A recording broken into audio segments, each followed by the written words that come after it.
Hello everybody, my name is Kevin and welcome to TinkerCAD Lesson 2. And in this lesson, I will teach you how to make more complex shapes like this one back here by combining these basic shapes that we went over last lesson through the use of this tool called the group tool. Alright, so to get started, I'm going to first show you what the group tool is and how to use it. Alright, so I'm just going to drag out a simple box like this. And I'll drag out a cylinder. All right, so say you want to group and make these two shapes into one object. All right, so you're gonna do that by using the group tool.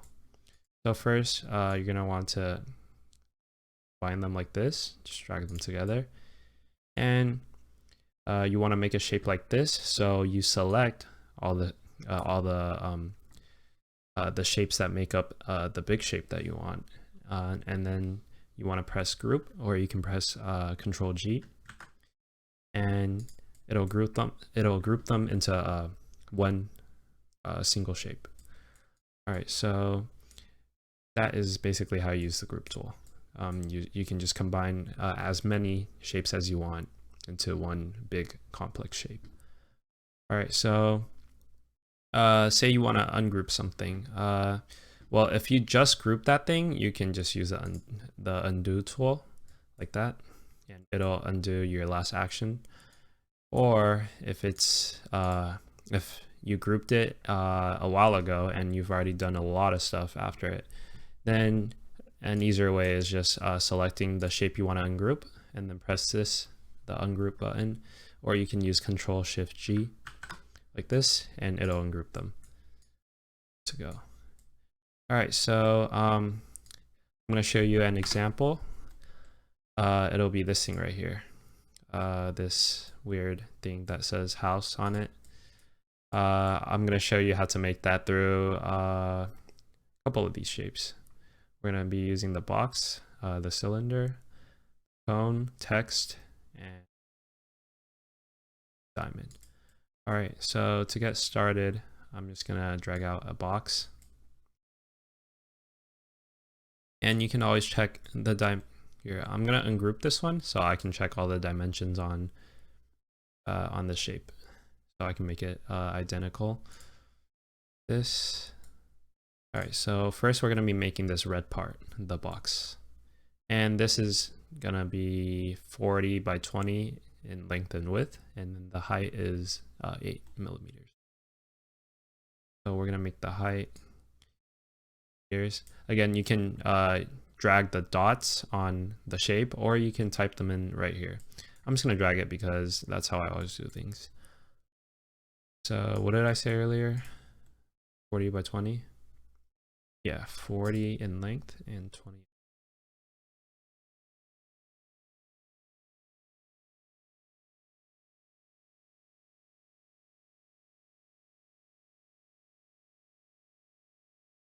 All right, so this is now 40 by 20, and then now we're gonna create these cylinders right here. We're gonna need 2, and we're also gonna need 2 cones right on top. Cylinder, and these are 20 by 20 cylinders. Should be, yeah. The heights are also 20. Okay, so it's just a default cylinder. And these are put into the block halfway through. So you can use the lines on the grid to help you, like this.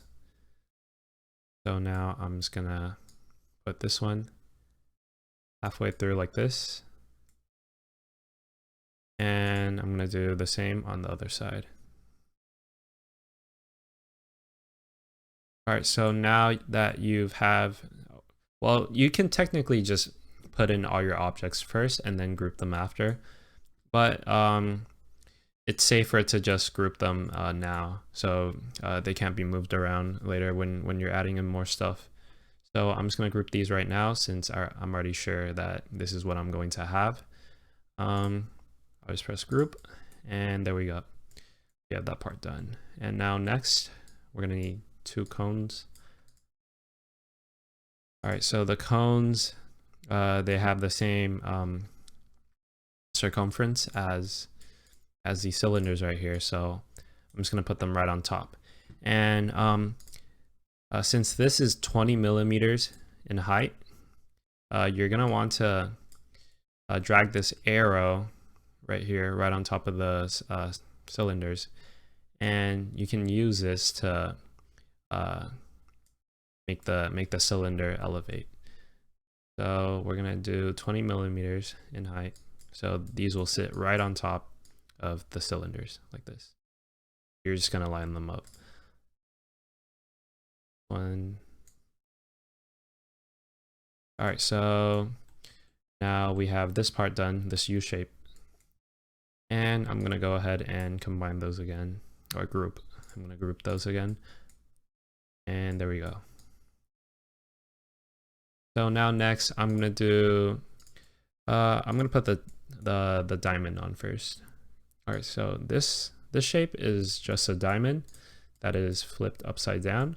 And to flip again, you wanna drag whichever side you wanna spin, and then you just drag however many degrees you want. On the inside, it'll be in big increments, and on the outside, it'll be with smaller increments. So you can either do the drag, or you can click on it and type in whatever degree you want. We're just gonna do 180, and there we go. So now we're gonna, okay, this is gonna go flush on top of this platform right here. So remember, it was 8 millimeters up. So we're gonna elevate this 8 millimeters. And we're just gonna slide it on like this, and it'll be flush. All right, so I'm just gonna line it up by eye. In future lessons, I'll be teaching you how to use the line tool.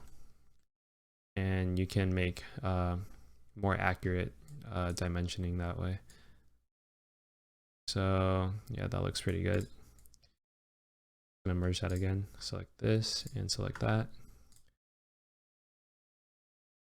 All right, next we're gonna do the wedge and the lettering. All right, so we're gonna bring out a wedge. We are going to, we can either rotate it this way, or we can flip it around like this. All right, so I'm just gonna, I'll just rotate it like this by 90. And now we need the dimensions of this wedge. So we're gonna look at it. It has a height of 8 millimeters and a length of 40 and a width of 20. All right, so the width is already 20, yeah. So we're just gonna make the length 40.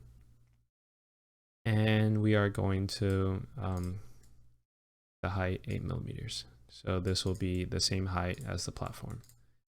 Now we're just going to drag that and put it right in the middle. All right, so now we have the wedge done. Now we're going to put the lettering on. Actually first, yeah, I'm going to group it. All right, so drag the text out. Now type whatever it says, which is house. This, and check the dimensions of this one. Okay, actually this one is tilted already, so the dimensions are going to be off. Well, technically we can just tilt it first and then enter the dimensions, so that's what I'm going to do. All right, so this one is tilted by 24 degrees, so we're just going to tilt it by 24. All right, that it has a height of 8.61, height 8.61. All right, and what is the length and width? 15 by 36. Okay.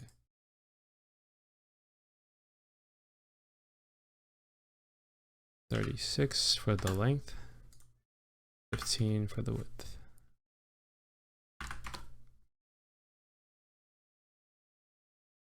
Now that we have this, this one, when I made this, I didn't really measure it. I just put it in the wedge and made sure that it was flush inside the wedge. So we're just gonna put it in and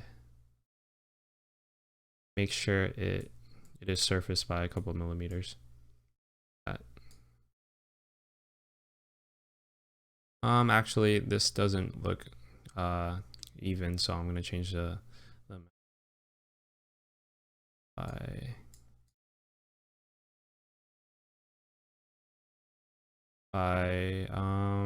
3 millimeters. That. All right, so here we go. Now we just have to merge these again.